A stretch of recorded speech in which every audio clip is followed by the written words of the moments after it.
Olha, a União recorre para que terreno do Parque Linear seja leiloado. Esse território que fica entre Belo Horizonte e Nova Lima faz parte aí do imbróglio envolvendo vários interesses. Em 29 de abril deste ano, o Tribunal Regional Federal impediu que a área entre BH e Nova Lima fosse leiloada. Nesta semana, uma publicação nas redes sociais feita por ativistas defensores do Parque Linear contra o leilão repercutiu aí nas redes sociais, né, e movimentou ainda mais a polêmica da criação deste parque em uma região que é do governo federal, né, e que essas pessoas que moram ali no Belvedere, né, na saída para Nova Lima, têm um interesse específico de fazer um parque.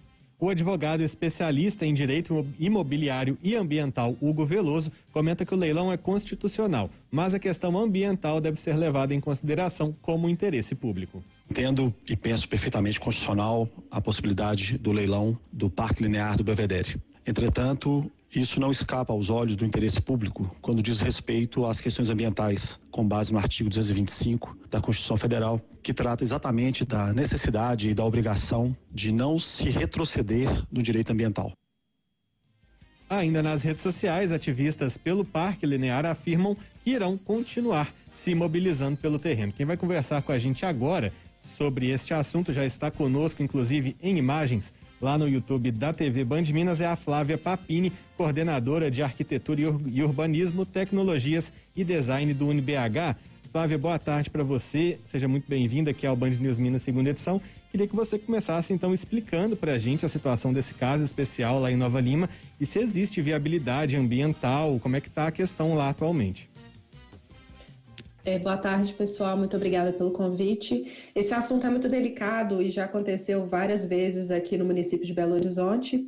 A gente tem uma situação onde esse parque linear, né, essa gleba, ela está localizada numa área que é como se fosse uma grande caixa d'água para Belo Horizonte. Então, ali a gente tem um recurso hídrico muito grande e esse recurso hídrico é responsável por parte da água que a gente consome em Belo Horizonte. Além disso, a gente tem outras questões ambientais envolvidas e questões também de planejamento urbano, né? Ali é uma área que a gente já tem um adensamento muito grande e com problemas viários, né? Problemas de trânsito que já são recorrentes hoje, né? A gente pode perceber facilmente, né? Dando uma volta ali agora, 17h23, se a gente for dar uma passeada ali na região, a gente já vai perceber que o trânsito de carros ali é extremamente intenso.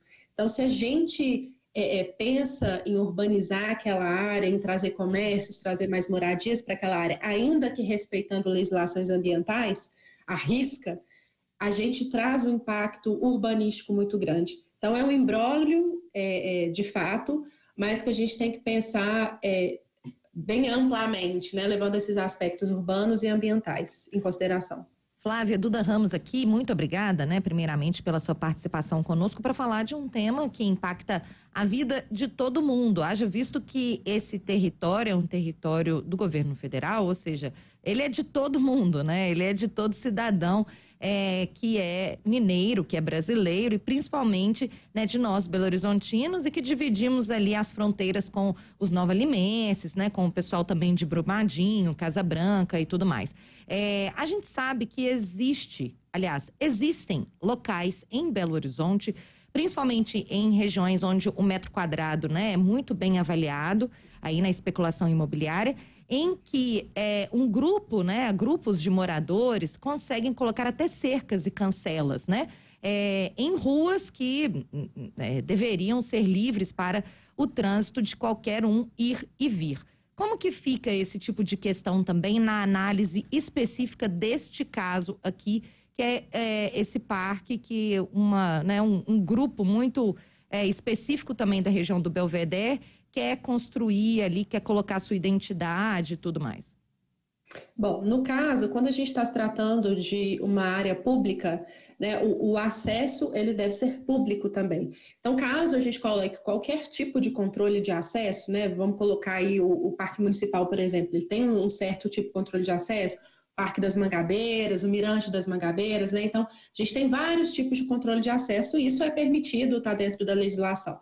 Mas quando a gente coloca um controle de acesso que seja controlado por um grupo específico de pessoas, né, que não tenha uma abrangência ou que não tenha o entendimento que é para toda a população, isso já não é mais de um entendimento regional, né, para a cidade toda, ou para os nova-limenses, para os belo-horizontinos. Então, a gente sempre tem que ter o entendimento de que aquela região, obviamente, é muito utilizada por aqueles moradores, apropriada por aqueles moradores, mas o acesso também deve ser liberado a todas as pessoas, respeitando ambientalmente aquele local, as restrições de higiene, né, as restrições de utilização e até questões ambientais, né, que a gente vê muito, por exemplo, alguns parques, vou colocar aí Rola Moça, por exemplo, que houve a necessidade de ter um controle de acesso por causa de incêndio, pessoas irresponsavelmente colocando bituca de cigarro, jogando papel, e aquilo ali provoca um incêndio de grandes proporções. Então, a gente tem que ver esses dois lados de fato, né? Uma população que já é apropriada daquele local, né? Que já tem uma conexão com aquele local,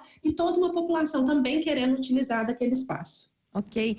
Flávia, outra questão também que faz parte aí desse projeto do Parque Linear é a construção de uma linha que conecte o Belvedere até o Inhotim. O que você acha disso também, no sentido aí, né, do urbanismo, do direito, né, da gente à cidade, da questão desse deslocamento, desses dois eixos? Bom, no viés cultural, assim, patrimonial, é muito interessante, porque a gente já tem a linha férrea ali, construída na década de 70, então a gente reativa essa história que a gente tem, e nós temos, especialmente em Minas Gerais, uma conexão histórica com linhas férreas muito grande, e é importante a gente reativar isso. Então, essa criação da linha férrea, que era a antiga estação das Águas Claras, isso mesmo, aqui seria em Belo Horizonte, né, no Cercadinho, até Brumadinho. Seria muito interessante para haver até maior apropriação desse local, maior utilização desse local pelas pessoas e, inclusive, um maior financiamento até, né, das atividades que poderiam ocorrer ali, um fomento cultural das atividades que poderiam acontecer nesse local. Ok, e agora para encerrar também, quero que você fale, para a gente explique, né, principalmente para o nosso ouvinte, como que a gente pode fazer para acompanhar esse tipo de processo, que é, né, um leilão que, se for de fato, né, permitido aí pela justiça, vai acontecer. E o que a gente pode fazer para fiscalizar se ele está indo aí nos trâmites corretos, né? Acompanhar a transparência também dos órgãos competentes que são responsáveis por leilões dessa magnitude, já que isso pode mudar a vida da gente por muitas décadas, né? Assim, e também, claro, você frisou aí a questão do meio ambiente. Exatamente. É importante por várias questões, meio ambiente, planejamento urbano, questão de patrimônio cultural. Então, de fato, essa tem sido uma questão muito latente. E aí existem vários meios da gente acompanhar. O primeiro deles são os noticiários, né, que a gente entende ali que está acontecendo uma coisa importante e a gente acompanha.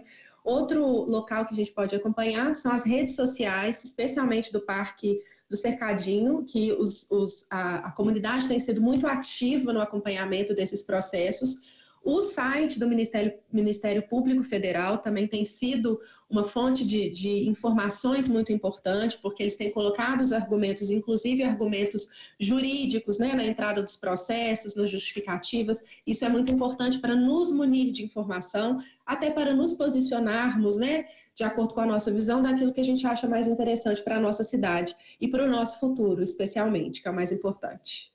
Muito bem, olha, eu quero agradecer aqui a participação conosco, né, na entrevista ao vivo do Jornal Band News Minas, segunda edição, da Flávia Papini. Ela é coordenadora de Arquitetura e Urbanismo, Tecnologias e Design do UniBH. Flávia, um abraço para você, obrigada pela contribuição. Obrigada, pessoal, uma boa tarde para todos. Agora, 5h30, a gente